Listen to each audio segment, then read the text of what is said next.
Pokoknya begitu saya dapat produknya dari Bang Salman, saya langsung bawa ke mertua saya. Mertua saya itu sudah 2 kali kena stroke. Saat ini kondisinya lumpuh total. Dari tidur ke duduk saja harus dibantu, dan semua aktivitas itu harus dengan bantuan orang lain. Kebetulan saya suster Sabtu Minggunya gitu. Nah, pada saat itu hari Sabtu saya datang, saya bawa 10 butir. Karena kebetulan saya juga agak takut kasih ke mertua, karena saya belum tahu persis ini apa gitu. Jadi saya cuma bawa 10 butir. Dicoba diminumkan 2 butir 1 hari, tapi hanya malam aja menjelang tidur. Kemudian Jumat yang kemarin saya ketemu dengan Bang Salman, saya cerita.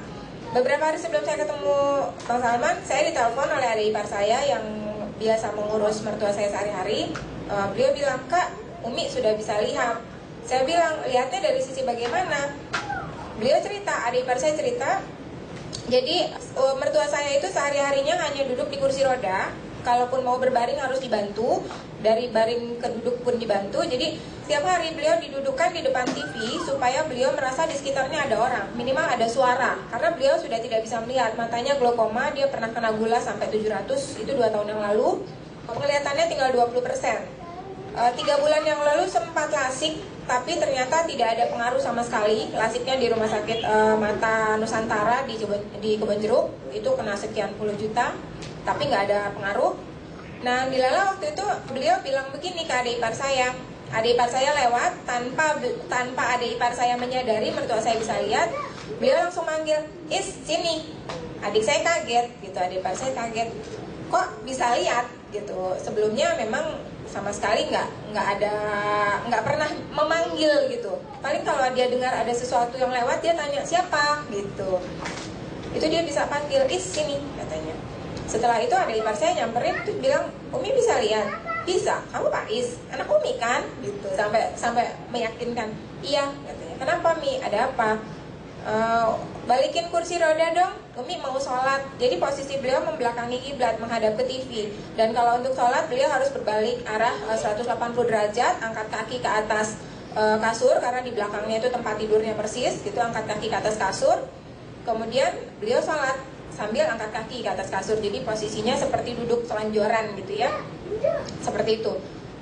Adik saya bilang, "Belum azan Mi." "Udah, itu sudah jam 6. Ayo balikin Umi." Dia bilang begitu. Adik saya tambah kaget, "Kok Umi tahu jam 6? Beliau kasih tunjuk pakai jari, "Iya, jarumnya sudah seperti ini." Memang mungkin beliau belum melihat angka secara persis, tapi beliau sudah melihat ada garis lurus seperti ini di dalam lingkaran yang dia kenal itu jam. Beliau hafal itu posisi jam di situ. Jadi beliau melihat garisnya sudah begini, katanya. Itu kan sudah jam 6. Adik saya saking terharunya langsung kasih kabar saya. Besoknya saya datang. Begitu saya datang, saya nongol di pintu, beliau langsung, "Nunung," katanya. Di sana saya dipanggil Nunung oleh mertua gitu ya. "Nunung, kemana aja?" katanya. Saya bilang, "Umi sudah bisa lihat." "Sudah, ya udah Mi, ini saya bawain lagi." Saya bilang, saya kasih lagi. Tapi saya belum tahu perkembangan minggu ini seperti apa. Cuma memang adik saya bilang mertua saya sekarang sudah semakin bisa melihat dengan jelas. Bahkan dia sudah bisa membedakan nasi dengan bubur ayam gitu. Tadi pagi yang saya yakin banget saya tahu itu persis beliau bisa membedakan karena saya telepon. Saya tanya, "Umi makan apa? Sarapan apa?" "Umi makan bubur ayam." "Kok Umi tahu bubur ayam? Kan ada kerupuknya." "Emang Umi tahu itu ada kerupuk? Kan kelihatan warnanya merah. Umi nggak buta," katanya. Saya sampai dimarahin, "Umi nggak buta," katanya. Seperti itu. Alhamdulillah. Terus terang awalnya saya juga nggak yakin ya. Saya butuh suplemen ini untuk saya sebetulnya. Sudah 3 tahun yang lalu saya kena cancer. Sudah kesana kemari cari pengobatan, menghabiskan biaya sekian banyak dan belum ada progres yang bagus. Sampai kebetulan saya ketemu dengan adiknya Bang Salman yang kakak kelas saya dulu kuliah. Kita masih sering chatting ya beberapa waktu terakhir ini. Beliau mengenalkan saya dengan produk ini. Langsung saya bilang, "Oke deh, coba kakaknya boleh ke rumah saya." Saya bilang. Begitu Bang Salman datang ke rumah, saya langsung pastikan, "Oke Bang, saya gabung hari Senin besok." Menunggu uang saya cair hari Senin, saya langsung seperti itu. Alhamdulillah, mudah-mudahan